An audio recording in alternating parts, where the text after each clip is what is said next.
The Lunaverse. Concept created by RainbowDoubleDash. Episode 5. File under I for Impossible. By Fizzy Orange. Chapter 1. The blue unicorn in a cape and hat entered the soda parlor at a sluggish pace. She went up to the counter when an orange earth pony stallion and an unkempt black mane smiled at her. "Usual, Miss Trixie?" he asked. "You know it's too early for my usual. Get me a Burt's beer with a shot of cream soda," she said, handing the stallion a silver bit to cover her drink. She stopped and looked forlornly at the cabinet behind the counter where she knew the bourbon was in prison. The Ponyville soda parlor was a pretty decent hangout place. The advanced soda fountain for all sorts of mixes you couldn't find elsewhere. But more importantly, after 9 p.m., it would turn into a proper bar where liquor could be added to the same mixes. Sadly for the unicorn, it was still too early to be reunited with her good friend, Mr. Bourbon. She could really use his support right now, but in the meantime, her pony friends would have to suffice. She waved weakly at the two of them, sitting near a small stage in the corner of the room. The stallion put her order next to her. She grabbed it with telekinesis before heading toward the table her friends had selected. Trixie flopped on her seat with a groan, putting her glass of birch beer gently at the same time, and looked at her two table mates. "You're late," said Lyra, who was seated across from her in that creepy slouch Trixie always found disturbing. "I'm just 5," started Trixie, before she glanced at the clock on the bar's wall. "Okay, 25 minutes late. So yeah, I'm totally late," she finished, landing her chin on the table. "You look incredibly distressed," said Bon Bon from her seat beside Lyra. "It's all that stupid paperwork I have to do! Who knew there were so many reports for it to do for bucking Ponyville? Did you know that every time Rainbow Dash skips on her duty, I have 3 different forms to file out? 5 if someone on staff complains about it! I'm just glad I got out of there before I found myself filed under B for buried!" She thought as she covered her eyes.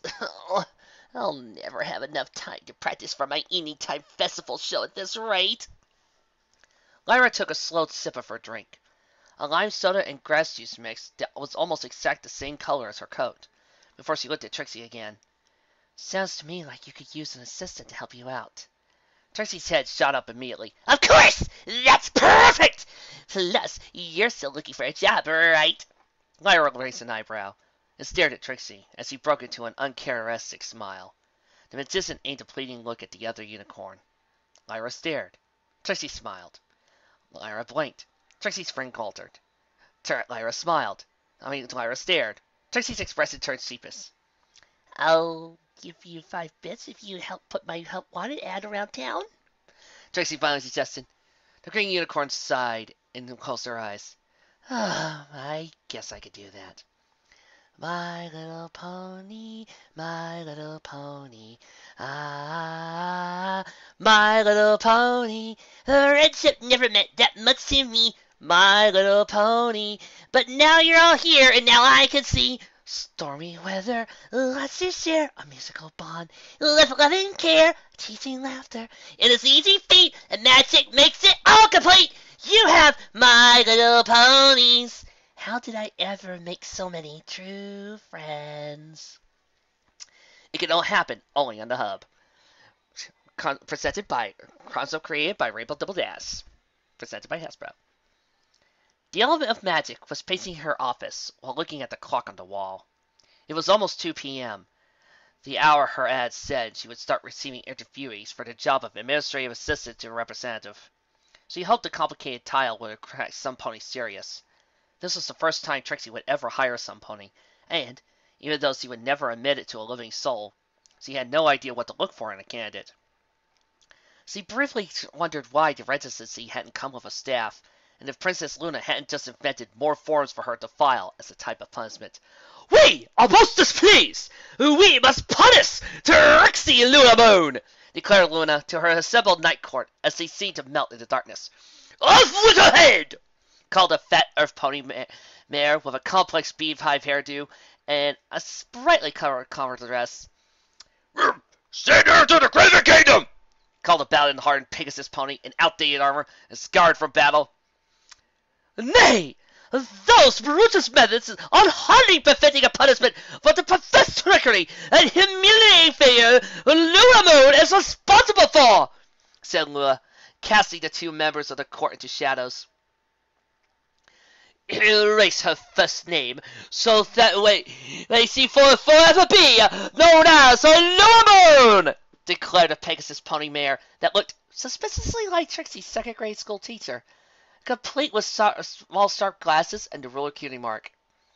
The alicorn seemed to consider it for a moment. Finally, Princess Luna waved a hoof, dismissing the Pegasus to nothingness. Allah, too cruel! Give her nothing to do, so that way she drinks herself to death, on account of being so bored, proposed the Nerf Pony Stallion, who seemed to have stepped down an old black and white gangster movie two-reeler, complete with black and white coloring and Tommy guns slung around his neck. Better, but we are not willing to have her gain the support of Mr. Bourbon. An old unicorn stallion with a white coat, wearing a shirt and a ridiculous amount of medals pinned to it, and sporting a monocle, stepped forward. It was obviously the Baron Duke Blueblood, the previous representative, but Trixie had never met but replaced. Then instead, flood her with nonsensical forms and endless paperwork, to wrap her in a never-ending cycle of bureaucracy until all that is left of her is a dry husk on a pile of pencil savings. Perfect! Declared Princess Luna, before bursting into an evil laugh, soon joined by the gangster, Blue Blood, a pirate, a clown, and even more threatening, a mime.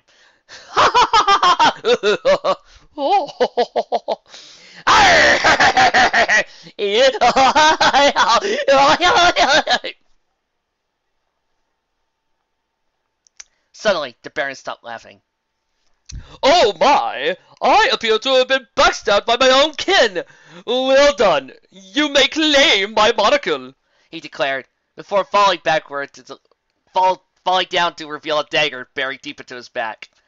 Another blue-blood unicorn, looking exactly the same as Duke Blueblood, except lacking medals and with a blonde mane rather than gray, stepped forward from the darkness to claim the eyepiece and join in on the evil laughter.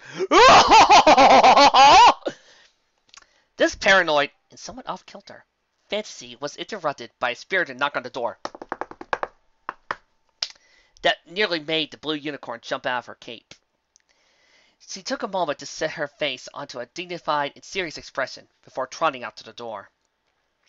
Trixie opened the door to find a grinning Pinkie Pie standing on her stoop, with the help wanted ad clutched in her mouth. Trixie closed her eyes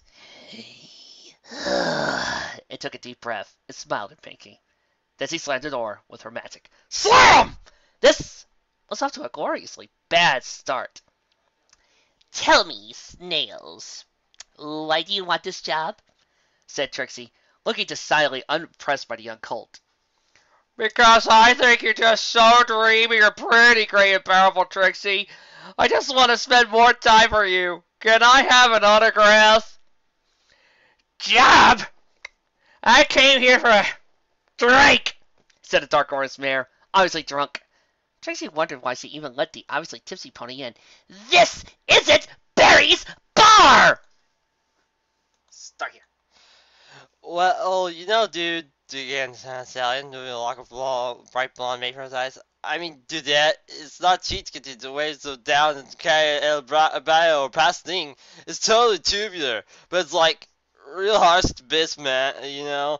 So I want some good moolah to pay my trips. The blue unicorn shook her head to clear her mind of confusion. Sure, I can dig, but tell me, Mr. Coconut, what special skill can you bring to this function? Coconut's barrel frowned in concentration for a few seconds, just long enough that Trixie was beginning to doubt he even understood the question. I can, make a really radical hayshake, dude, replied the Earth Pony, pumping his puff up into the air. Daddy says I'm, an expert at using a credit card. Says that's why I, gotta, get a job. So I guess that's, what I'm really good at. Said the blue Earth Pony mare as he twirled a strand of her orange-yellow mane in her hoof.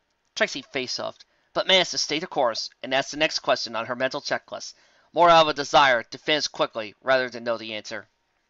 What previous work experience do you have? Well, Daddy asked me to keep an eye on, like, my little brother, you know. So I did, but then, like, my friend Emerald River came by and she had, like, these totally stylish new saddlebags. And I'm like, girl, where did you get that? And she's like, girl, there's a sale downtown. And I'm like, no way! And she's like, yes way! So I totally had to, like, ditch the little brat and go shopping. But when I got Dad was all like, you'll never watch your little brother again. So I was like, yay, promotion. But then he, like, grounded me for a week. Adults are, like, totally weird, you know. Sir! I was a part of the third finest pigment brigade, sir! Until a griffin cut my one leg, sir! Said the dark green Pegasus stallion with a cut green mane. He was standing at attention in the middle of the room, looking straight ahead. Trixie could see his left wing had a deep bend badly damaged. It was probably useless for quick military maneuvers. Please, call me ma'am, not sir, she added, getting tired of it quickly. Ma'am, not sir! As you wish! Ma'am, not sir! Trixie groaned in frustration. Ugh, I suppose your special talent is following orders to the letter, she said with a certain venom in her voice. Ma'am, not sir! I am the best of following orders! Ma'am, not sir! No, my cutie mark doesn't mean I'm good at making pillows. It means I'm good at taking naps. I can nap anywhere. In fact, if I wasn't talking to you right now, I think...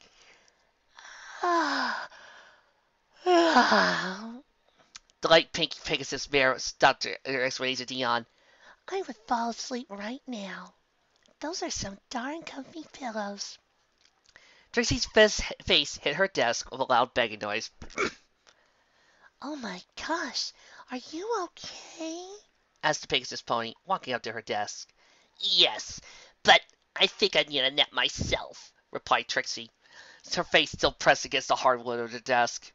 She got up and gently escorted the pony from her office to the front door. Well, thank you for your interest in the job, Miss Featherbrain. Featherbed, I'm sorry, but now I have a few interviews to go today, so I'll let you go on your way. I should make my final selection in a few days. If you end up selected, I'll be sure to let you know. Trixie pushed the mare outside without letting her point out that Trixie hadn't actually taken her contract address down. Have a nice day! Slam! Trixie, the unicorn finished as she closed the door. She collapsed on the front door in front of the door. 3 hours of incompetence, whack jobs, and general idiots. She wanted to sit down and have a nice drink. Too bad she couldn't hire Mr. Bourbon for the job. Things would go so much more smoothly. Then again, she doubted the paperwork would end up correctly filed. Mr. Bourbon tended to file everything under F for fun. Confound these idiots! They drive me to drink! She muttered. She was interrupted by a quick knock on the door. My little pony, I never wondered what friendship could mean. She slowly and reluctantly got up from her nice, comfortable spot on the hardwood floor and went to open the door, her best professional face.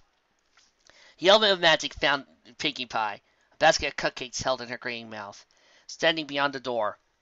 On the basket was pinned a help-wanted ad. Trixie smiled, grabbing a cupcake with her telekinesis. No, slam! She said, slamming the door closed. At least you got a 3 snack out of the ordeal. A soft knock came to the door. Sighing, and not even bothering to hide her displeasure, Trixie swung the door open. Pinkie Pie! I told you! She stopped as she realized she wasn't talking to Pinkie Pie. Beyond the door stood a white unicorn mare with a bright red mane and delicate curls. She looked a bit hesitant at the outburst she had just received. Trixie flashed a clumsy smile. Oh, I'm sorry, Miss Representative. Is this a bad time? The white mare asked, with a slight accent that reminded Trixie of Stalingrad and its barren, frozen fields. The blue unicorn shook her hoof in front of her, a frantic, dismal gesture. No. I'm sorry. I just thought you were some pony else. Please, what brings you to my residency? Well, hello. I am Moondancer, and I just got from the town of Baltimore. I saw your flyer up at the train station, and I was wondering if the position is still available, said the white unicorn, pointing at the flyer hovering beside her head in the halo of lilac light. "Very much so, I'm afraid. Why don't you come into my office, and we can discuss this further," said Trixie, stepping aside to let the other unicorn enter her house. Trixie noticed that the unicorn's cutie mark was a soft blue moon crescent surrounded by 5 lilac stars. Ponies with a moon as part of their cutie mark were usually considered lucky. Trixie felt that a little more luck in her life might not be a bad thing. They settled on the cushions at the side of the desk. Trixie went through her list of questions in short order. Quickly, she learned that Moon Dancer was, well, about a dance teacher, but that the jobs she could find were only part-time. She had worked in the public library in Baltimore for a while and didn't mind the office work at all. She claimed to be really good at remembering the purpose of each form and breaking out the right one in a second if prompted. She was also a coffee snob, and would be willing to bring some of her own bathing visits to the job, rather than let her box drink what was qualified as instant dishwater. She told Trixie dancing under the moonlight during festivals, and how she had earned her cutie marks that way. "Miss Moon Dancer, I think you've got exactly what I need for the job. When can you start?" "Oh, well, thank you, Miss Representative Trixie. I'll do my best not to disappoint you." The unicorn did put her hoof to the chin. I just got into town, so I lack at least a day to pack. Will the day after tomorrow work for you?" "Absolutely," Trixie said with a beaming smile. The sooner she could get help with those blasted papers, the better. She had a magic show to prepare for, and didn't want to disappoint any of the children. That just wouldn't do. Trixie escorted her assistant back to the front door, while talking work schedules, salary, and promises of great coffee in the coming days. Trixie had a genuine smile as she bid farewell to Moon Dancer, and closed the door before skipping to her kitchen for some needed food. Trixie did not hear Moon Dancer let out a sinister chuckle as she left the residency ground. Chapter 2. Moon Dancer took a moment to survey the office, running her pale blue eyes all over the room. A comfortable cushion in the dark midnight blue color sat on each side of the representative's desk. Just behind the desk was a small little cabinet that was open partially, revealing a box of fresh scrolls and a couple of ink bottles. The cabinet itself was plain, smooth pale wood, and had probably arrived to the residency packed flat with a sheet of incomprehensible instructions. In one corner stood a coat rack made from a dead tree painted black. One stubby branch hung Trixie's star-studded cape and hat, while Moon Dancer's own fedora hung on another. When Moon Dancer had last visited the residency, the Pegasi were forming a cloud cover for a light spring shower. But today the sky was clear, and the sun could glare menacingly down at Equestria unhindered. It was no time to go around without a hat. Against one wall stood a short bookcase, clearly an older piece of furniture donated by some local artisan long ago, filled mostly with logbooks and registries of some kind, and framed on each side by a metal filing cabinet with drawers with labeled letters. Only 2 books on the shelves stood out from the impersonal mass: a worn-out copy of Don Riconte of Equestria, and a much more recently purchased book on transformation magic. On the very top of the bookcase, at eye level, was a series of knickknacks: a model street car from New Orleans, a deck of playing cards, a small portrait of younger Trixie with Princess Luna, an empty bottle of some exotic liquor, another small portrait of Trixie with Princess Mi Amore Cadenza, a stack of business cards, including one for a candy store, a trio of brass cups stacked on top of one another, yet another portrait of a young Trixie, standing proudly at the forefront of a literal rainbow of children of all tribes and various ages being looked over by a dark blue unicorn mare and an orange Pegasus stallion, a deer-made black stone with a walrus sculpture, and finally, a 4th portrait, this time showing Trixie with the other elements of harmony and Princess Luna. Those portraits were expected. What was it was the large one hanging on the wall behind the desk. It depicted a young, bare-flanked Trixie with an older Earth Pony stallion who appeared to have the same cutie mark Trixie now spotted. On the ground, beside the supply cabinet, leaning against the wall, was a large framed map of Ponyville. Moon Dancer deduced that the large portrait had taken place of the map only recently. She went over and, with a soft toss of her telekinesis, moved the portrait aside to reveal the wall safe underneath. She smirked. Moon Dancer quickly dropped the portrait back in place and turned to face the open doorway leading into the hallway, when she heard the sound of Trixie's voice calling her to the basement.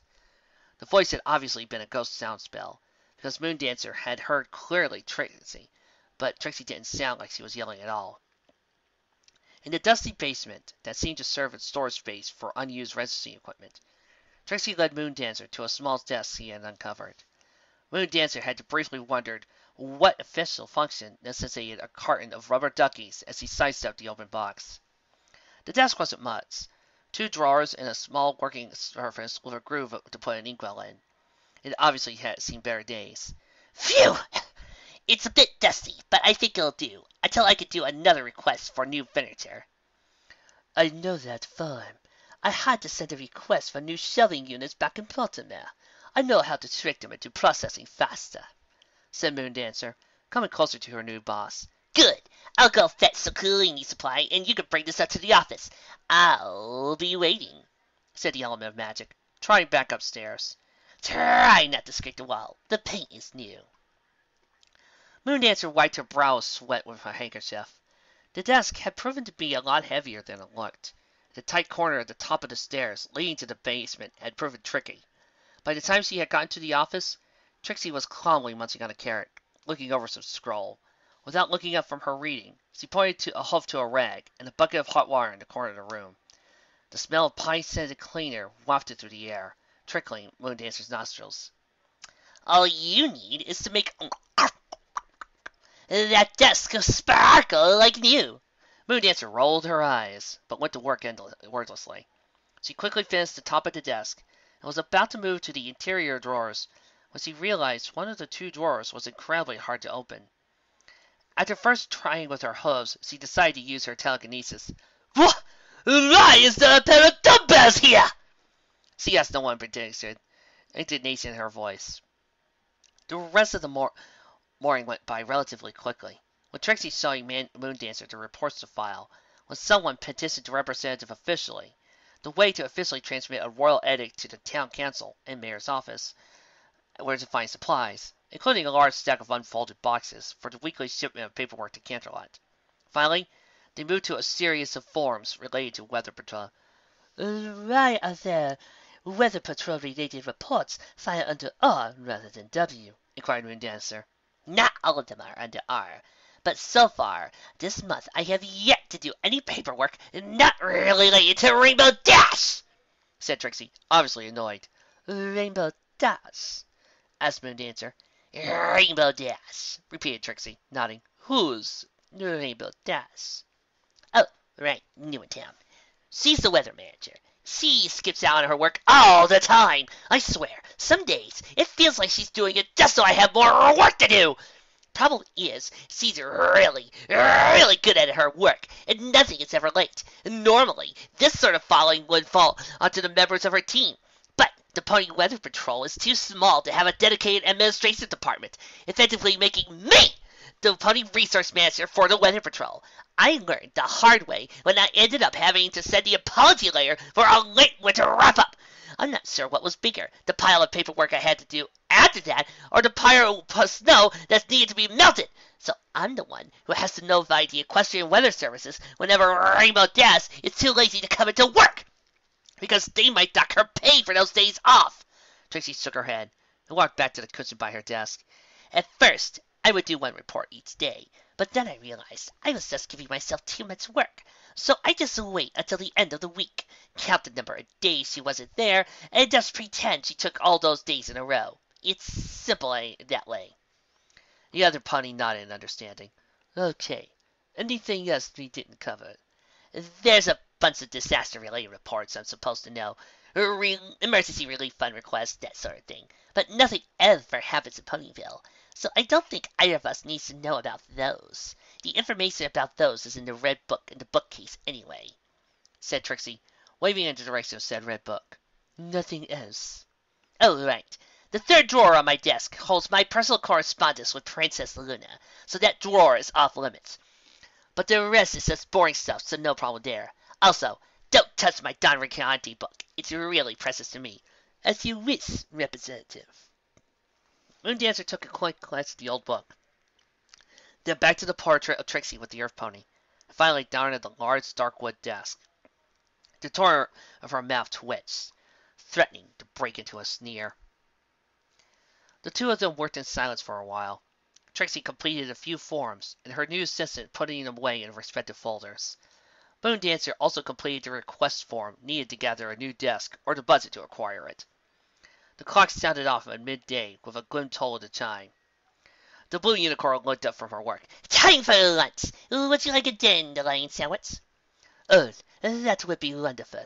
I forgot to pack a lunch, said Moondancer. Good. There's some bread and dandelion leaves in the kitchen. Go fix us a sandwich each. Oh, and put some sliced sweet potato in mine with some Dijon and ketchup. Lots of ketchup. Oh, and a pickle if there's any left. Feel free to put whatever you want on yours, said Trixie. Moondancer felt like she was glowing green around the gills. What kind of recipe was that? She headed toward the kitchen, before her new boss could add some other bizarre ingredient to her sandwich. Call me when it's ready. Feel free to boil some tea or something, said Trixie. The subtext said she wanted tea with her lunch, being plain as day. Moondancer grumbled, but didn't let any of it show when she replied with an enthusiastic, "Yes, Mom." Darkness had fallen over Ponyville hours ago, and every pony was sleeping soundly, feeling safe within the calm embrace of Luna's night. In the crisp spring night, the moon hung silently in the sky, full and beautiful, like a jewel on a star-studded curtain of silk. The lock of the back door of the official regency opened with the softest of clicks. Being mindful of any creaking noise, a unicorn mare wearing a midnight blue catsuit and mask entered. The only thing discernible, besides the ice-cold eyes of the intruder, was her white horn poking through a hole in the face mask. A dark green shaft was wrapped around her midsection, holding the fabric of the catsuit tightly against her body. With nary a sound, the pony made her way into the office and surveyed the room. On the smaller desk was a neat pile of paper, an inkwell with a quill, and carefully lined pencils, while the bigger desk had two messily sided paper, an empty glass, and a bottle of bourbon. Moonlight was flooding down on the room with its soft glow, so the unicorn had no trouble in making her way toward the bookcase, avoiding the deck of cards that had somehow been strewn around the room. Without using her magic, the intruder took the worn book in her hooves and started flipping through the pages. There was a bunch of scribbles, notes, and drawings in the margins, comments about words, a blue unicorn filly added to the pictures present in the edition. And someone had taken a blue pencil to underline the phrase "the great and powerful" with a few bold lines. But that was all the book revealed. The great and powerful Trixie! The sound of the ridiculously loud voice, the masked unicorn jumped high in the air and dropped the book. She landed, eyes frantically moving away from doorway to doorway, while she stood in a martial arts stance. Nothing. The unicorn tried to stop panting. The sound of a fanfare coming from the second story of the building. For her next trick, a volunteer, Banana, Princess Trixie, Mystery, Mexican, my assistant, Mr. Bourbon, friendship.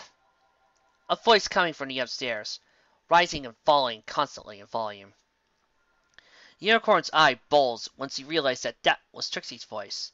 Not only was Trixie speaking her sleep, she was sleep casting. A few sparks of light coming down from the staircase showed Trixie was also casting illusions in her sleep.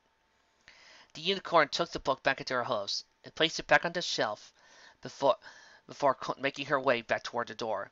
Excusez-moi, Mr. Bourbon, shouted Trixie as the mysterious unicorn closed the door. Wait, what are you doing? asked Moondancer, staring at her boss. This is blasphemy! An affront to nature! You can't possibly be doing this! What are you talking about? said the element of magic, pouring chocolate-flavored soy milk into her coffee. The unicorn looked aghast. You didn't even taste the coffee! And you're putting chocolate soy milk in it! You draw out of the salty nature, nutty undertones, and dark arcabia notes! I like soy milk in my coffee, said Trixie, raising an eyebrow. But chocolate! Yeah, well, for some reason I can't find strawberry-flavored soy milk in Ponyville. It's like someone buys it all before I even get to the store. My bet is Pinkie Pie, said Trixie, glaring in the general direction of Sugar Cube Corner. Strawberry soy milk? And coffee? Trixie shrugged and brought a jar from the kitchen counter over to her. The white unicorn's sky blue eyes grew to the sides of their place. And you're adding honey! The weather that day so far had been quite lovely. The two mares decided to leave the front door open to let the fresh air of spring come into the residency. A friendly orange-topped head poked in the doorway. Hi, Trixie. Ready for an appointment at the spa? Asked Carrot Top. Sure thing. Wait for me outside. I'll be there in a minute, said Trixie. She levitated a stack of paper about an inch thick to Moondancer's desk as she got up from her seated position. Here, darling. Take care of these for me. I'll be back in an hour. I have a meeting on agricultural policy to attend to. Moondancer stared blankly at her employer. Agricultural policy? At the spa? Why, yes. It's all the rage in Canterlot. Every pony who's any pony has meetings at the spa, declared Trixie, putting her cape and hat on. Wait.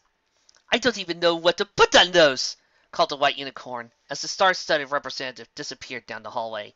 Just put whatever you think sounds good. No pony ever double-checks those. As long as it's plausible, it'll be good. Moondancer face soft.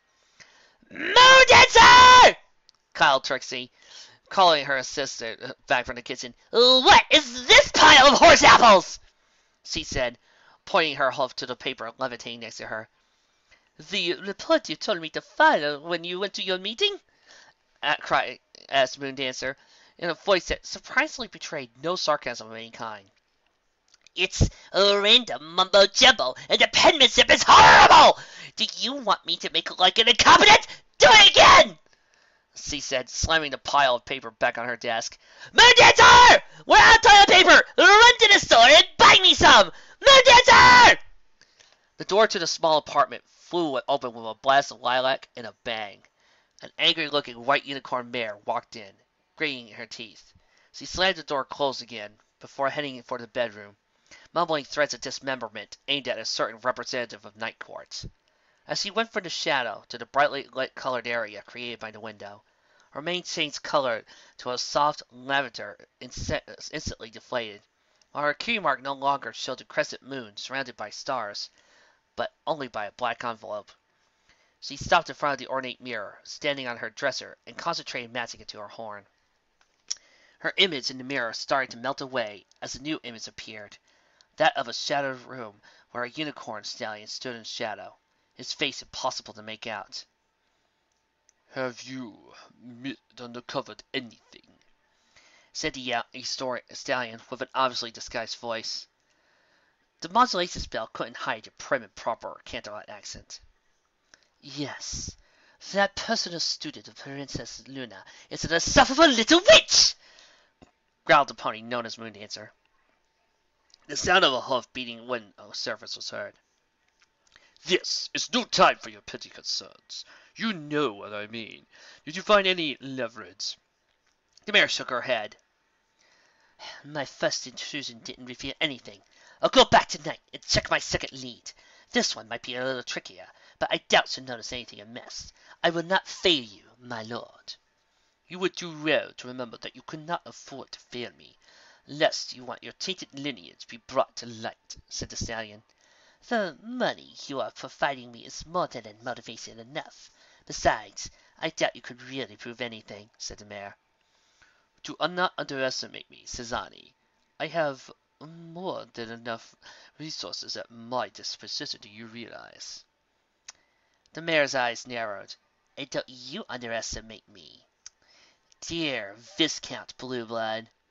The stallion in the mirror visibly stiffened, much to Zane's delight. Or perhaps your title is too formal. Would you prefer I address you by your first name, Prince, or perhaps a nickname? How do you like the sound of Bluey? Come on now. You did not expect me to just take your fancy mirror without finding where it came from, did you? The reply came a full scorn of hatred. You know nothing, discordian scum. Without further necessities, The magical connection was cut, and Sazane was left fluting. "Catalot swine! Arrogant foes! All of them!" she said, pulling a midnight blue cat set from underneath her bed. Chapter 3. The night was quiet. Not even a cricket was stirring, and all was at peace. Sazane slowly and subtly made her way to Trixie's desk. Tonight, there were no cards strewn around the place, no empty glass and bottle on desk, and decidedly smaller piles of paper on it than the previous night. Then again, the pile on Moondancer's desk was visibly thicker this time around. Suzanne delicately pulled the third drawer of the desk open. It contained 4 sheets of paper in an uneven pile. This made it difficult, but not impossible, for the unicorn to shift through the paper without disturbing anything. The first sheet was a letter dating back to Trixie's appointment as representative, and was fairly dry and impersonal. With a shine of her horn, Suzanne caused the first sheet to turn translucent, revealing the second layer underneath. The second letter was an invitation to Canterlot, dating back to the aftermath of Corona's return, and subsequent defeat by the elements. Princess Luna was personally inviting Trixie to receive a decoration and reward at her castle. Briefly, Suzanne wondered why Trixie wasn't showcasing the medal she had obviously received that day. Surely the medal would be in full view in her office. She dismissed the thought and cast her spell once more. The third letter was upside down, hiding its text from her eyes. A second spell brought the letters into view, albeit inverted. Suzanne could read an upside-down newspaper in a mirror at 30 paces. She had no problem deciphering the text.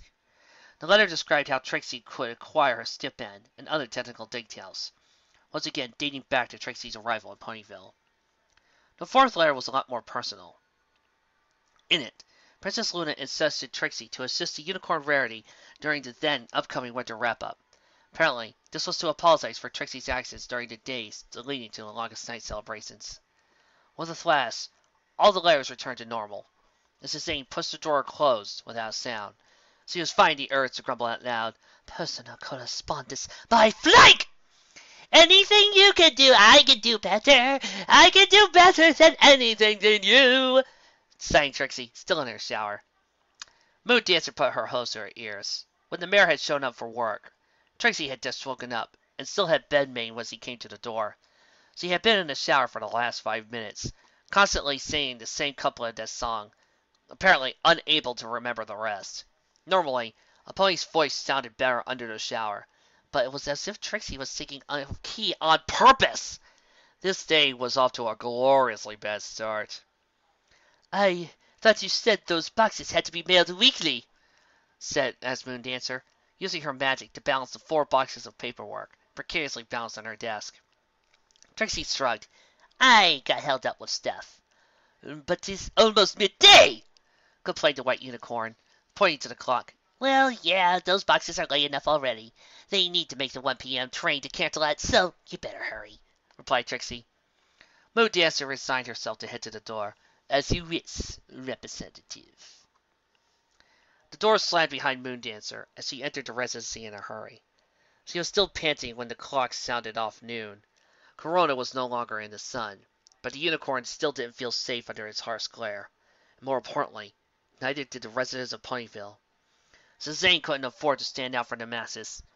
"Just in time," said Trixie from the kitchen. "I just tossed together a salad from leftovers. Join me in the kitchen for lunch." Moondancer made her way to the residency's kitchen, where she saw that, indeed, Trixie had prepared a lunch.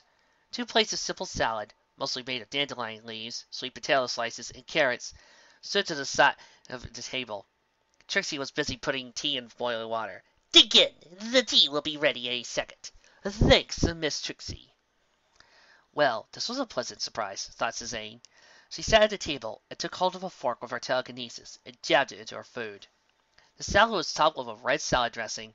Slightly spicy smell tickled at the unicorn's nose when she took a bite. "I was out of salad dressing, so I improvised by mixing mayonnaise with hot sauce," said Trixie.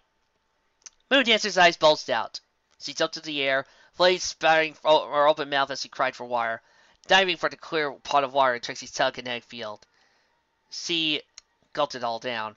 It took her a second to realize that she had just poured boiling water into her mouth. It was a few hours later, and Moon Dancer was still nursing a glass of ice-cold water. She shot daggers at Trixie, who seemed too busy shuffling her deck cards to notice. Let's stop with the boring official work for today, Trixie, the representative, finally declared, after the unicorn had glared at her for a minute. How about you help me practice for my evening time festival show? I have this great trick in mind. It involves cards and a throwing knife. Zazay couldn't hide the look of terror in her eyes. I am starting to doubt. Princess Trixie Lunamoon possesses the sort of information you are looking for, Viscount! Said Zazade, once again in conversation through the enchanted mirror. I pay you to acquire confidential information, not judge its usefulness, replied Viscount Blueblood, still in shadows. You are only backing down because your attempts have resulted in failure. Blackmail is my specialty, and I am telling you, Bluey, she replied, making the stallion growl at the nickname. This is a bad keeper. Plus, I'm pretty sure she's crazy! The stallion rubbed a hoof against his chin. Rage is safe tonight. If there's still nothing worthwhile, we'll use more aggressive methods to ensure Miss Lulamoon's cooperation. Zazane sneered. The kind of aggressive methods she was currently contemplating were probably not exactly the same Prince Blueblood had in mind, but they were fun to complicate nonetheless. Unlocking the back of the door of Regency without a noise had become routine by now. The cell was a short trek through the kitchen toward the office. Things were pretty much the same as when Moon Dancer had left earlier that day, with the piles of papers and the same throwing knife still embedded in the wall in the doorway.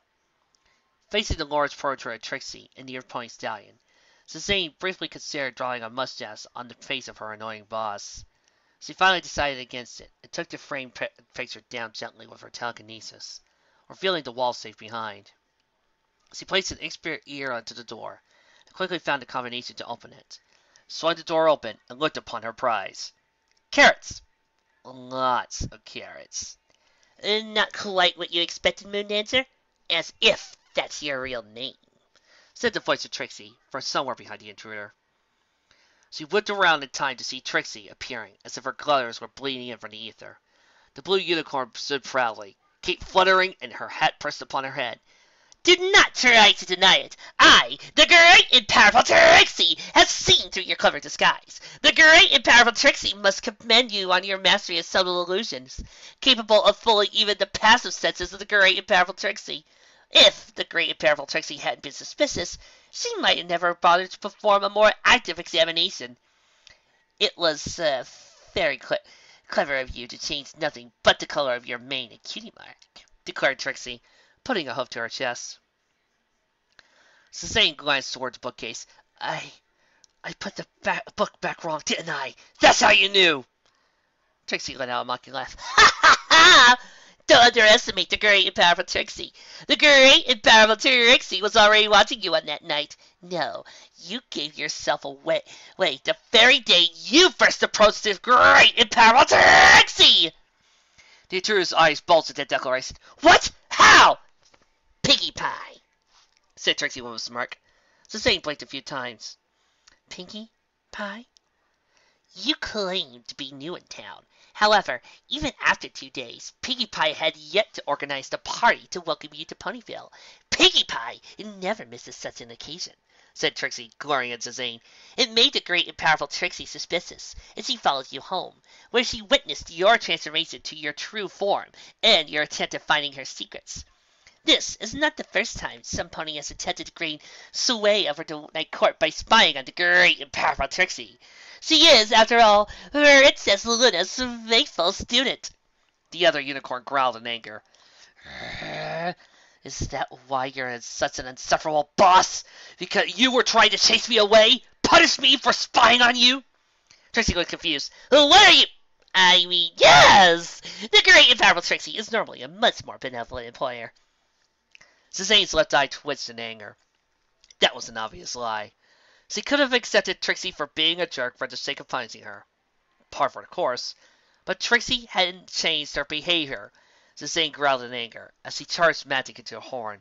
With a shout, she threw a bolt of energy from the form of glowing Trixie. She gasped when the bolt flew right through her and harmlessly dissipated against the wall next to the coat rack. Zane realized her mistake when she noticed the hat and cape were still on their peg. That was an illusion, and the real Trixie was still invisible. The masked unicorn tried to flee just in time to avoid the full brunt of the attack. The still invisible Trixie aimed at her head. She felt invisible hooves graze her shoulder, causing her to stumble into one of the filing cabinets. The illusionary Trixie was laughing at her! The real one was still invisible. It could be anywhere. This was the better part of our time. Zane crashed through the window of Trixie's office, landing on the glass below in a shower of glass shards. "Not again!" shouted indignant Trixie. Zane took a second to get back up and shake looks at the bits of grass still stuck in the small painful cuts all over her body. She found herself surrounded on all fronts by multiple Trixies, all of them lacking the cat in hate. "Now, the question you had to ask yourself," began one Trixie, "is if I am one of those unicorns," continued the second one as he took a step before her, "or if I'm still simply invisible," finished the third one with a satisfied sneer. Zane considered her office. Looking beyond the ring of Trixies, so you could see windows lighting up. Soon, the townsfolk would be upon her, ready to defend the element of magic from the masked intruder. She was also still extremely mad at the annoying unicorn. This was foolish, and she knew it. But she still relished the thought of giving a unicorn a lesson. "Don't underestimate me, great and pompous little moon. My name is Zane, and one day you will ever regret meeting me!" When she opened them again, the left one was completely yellow with an orange iris. With an audible popping noise, all of Trixie's illusions shattered into fleeting moths, while the real one appeared. The real Trixie looked up in surprise as a moth flew from her forehead and then noticed something was missing. "Ah! My horn! My horn is gone! Ah!" She shrieked, dancing about in panic. After 5 seconds or so, her a pinking noise brought her attention back to her forehead, where her horn had reappeared. The masked unicorn had taken Trixie's moment of panic to disappear into the night. Her neighbors were coming out of their homes to find where the commotion was coming from. A few moments away, in a secluded alley, Zane was leaning against the wall, panting. She had run quite far to flee from the residency ground. However, it was not the only exhaustion that was gripping her. Sweat was beating down her forehead. She roared in pain, the cloth covering her right front hoof split into shreds. Rather than a hoof, it was the muscular paw of a white tiger that landed on the soft ground, sharp claws digging into the earth. "No," said Zane, tightly closing her mismatched eyes in concentration. "I'm a pony! I'm a pony! I'm a pony! I'm a pony!" When she opened them again, 2 sky-blue eyes stared at the naked hoof. "Thank you again, window pane," said Trixie as she escorted the Earth Pony Stallion back to the door. "Anytime, Trixie. Always ready to do emergency repairs for my best customer," replied the Stallion. The unicorn waved to the Stallion as he hitched himself back to his wagon full of panes of glass. How did he wind up on a first-name basis with the window repair guy anyway? Sadly, this was not the most profound mystery of the day. All of the mysterious unicorn's belongings had mysteriously disappeared by the time Trixie had calmed down from the frightening experience of losing her horn. There was not a speck of dust left at the apartment. The Moon Dancer identity had also been a dead end. The real Moon Dancer had perished in a transit train accident a few months back. Trixie had hoped to catch the unicorn contacting someone who would lead her to her employer, but apparently she had instead used some impressive magical means to keep in touch. At least it narrowed down to only the unicorn families present at Unite Court. Trixie couldn't recall exactly how many there were that potentially had access to such enchanted items. Somewhere around 12, or in other words, too many. Nothing left was to do for Trixie but to hire another assistant. She did not look forward to it. When the first knock at the door, she dreaded opening it, but went anyway. "Piggy Pie," she said, not surprised. "I should thank you for your indirect help." "Thank you, Miss Little Moon," replied Pinky, making Trixie grin at the use of her last name. "I'm not sure what I did, but does that mean I get the job?" Trixie sighed. Pinkie Pie, why do you even want this job? You already work at Sugar Cube Corner! Piggy's eyes grew inside. She gasped as if a grand, universal truth had been revealed. Fighting Luna's beard, Miss Luna! You're right! I have so much fun at Sugar Cube Corner, I forgot it was a job. Wow, I have a great job. Forget the assistant thing. See you later, Miss Luna! Bing, bing, bing, bing, bing. Time's a wasting, and I gotta get a bacon! With that, the pink pony ran off. Trixie had to chuckle at the display as she closed the door again. Oh. It didn't take long for another knock to come. She went to open the door and found a dark blue unicorn stallion with a pale, almost white, blue-gray mane. His horn looked incredibly sharp. Greetings! I saw you were out of town and wonder if the position was still available? Asked the stallion. Please, come in, mister. It still is. Began Trixie, stepping inside to let the unicorn come in. Pokey Pierce! But every pony in town just calls me Pokey. Trixie looked at his cutie mark, an unopened safety pin decorated with a heart. A safety pin? Are you some sort of baby safety inspector? He chuckled. Not really, no. You see, my special talent is the ability to pierce anything with my horn. I am constantly looking for new challenges, perfecting my sharpening spell, and I won't stop until I pierce the heavens themselves! Rocks are already beginning to be too easy for me. That's certainly a grandiose dream, continued the mayor as he sat down. I suppose it doesn't pay the bills much, right? Pokey smiled.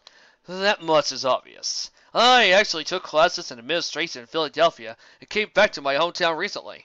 I just finished a short apprenticeship program at Where's His Store, but the retail environment isn't my forte. Trixie pondered a few seconds. Well, that sounds good. It recently has come to my attention that I might not be the perfect boss. Would you be willing to put up with the ungrateful job of being my assistant?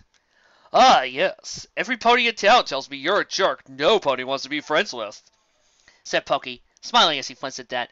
But I can put up with it. I think Filthy Rich was a pretty pompous boss, but I didn't let that bother me. If you become too much, I'll be ready to bring you back down with a piercing remark. Trixie groaned. Just for that horrible pun, I have half a mind not to hire you. And the other half? The other half is telling me you start tomorrow, said Trixie, shaking his hoof. Cue in credits! Ha! And cue this guy's review.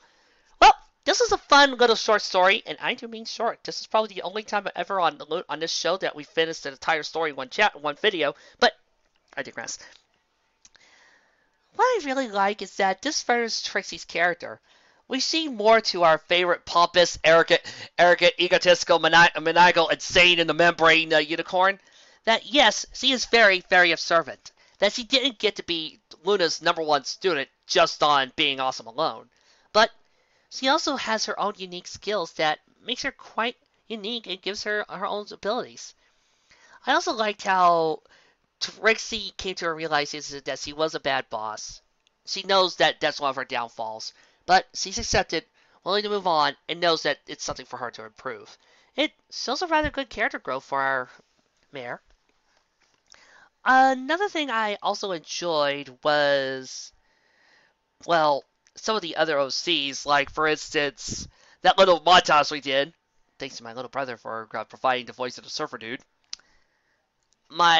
I also enjoyed Moon Dancer, as I'm now quite curious as to what's going on. This does set up for some good mysteries later on into the story, and it also brings out some really good tales to what's going to happen next. I also liked the small little bit of conspiracy, and I liked how that worked. And of course, the comedy bits and seeing Trixie being a bad boss were awesome! I liked seeing how her little bits of weirdness came through. Also, I think this is something unique for Trixie's character, is how she enjoys so many random foods. It's becoming hilarious now. Also, we're seeing more. Also, we now meet Windowpane. Believe me, people, he will show up again. Why? Because, well, this is not the last time we're going to see Trixie's poor little window broken. Poor thing. Overall, a fun, cute little story that builds more on Trixie's character, more on the Night Court arc, and also gives us a chance to see also introduces us to the new character Pokey Pierce, who I gotta admit was starting to become a blast for me to voice, and I know I'm going to have to do more of him later on.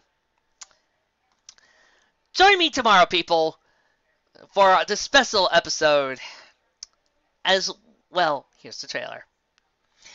Scootaloo is a little orphan filly, and soon she will be found by Rainbow. No! Wait, right there, huh? Scootaloo is actually the daughter of Spitfire and Soren. They won't ever admit it because it's a great scandal. No, Rarity, you got it wrong. Scootaloo is actually the daughter of Princess Celestia herself that Celestia had with a... Oh, no, girls, you got it wrong. Scootaloo is actually a freaking secret agent. I'll see her sneaking all around the place. And how do you actually know that? I mean, didn't you ever read the Scootaloo, girls? Oh, I heard a rumor that Scootaloo is actually my daughter. I don't know how that's possible, but I could see it. Girls? No. You are all wrong. Scootaloo is in fact the daughter of the great and powerful Trixie and Dr. Hooves! What? Sorry, no, Trixie. Actually, Scootaloo is in fact a mysterious genetic experiment created by the Daleks. Girls? Trixie disagrees. No, you girls are all wrong. Scootaloo is actually Bonbon's secret lost niece that she tries to get. Girls! Oh, for crying out loud! Why can't you agree on something, huh? Yeah, I'm kind of with them. What is the origin of Scootaloo? Well, you see, the thing... I think I'll take it from here. Next time, join us, will you? As me and Twilight look over the many origins of Scootaloo by Defender 22. I hope you all enjoy, because heavens knows I won't. You beware, your sanity will not remain intact.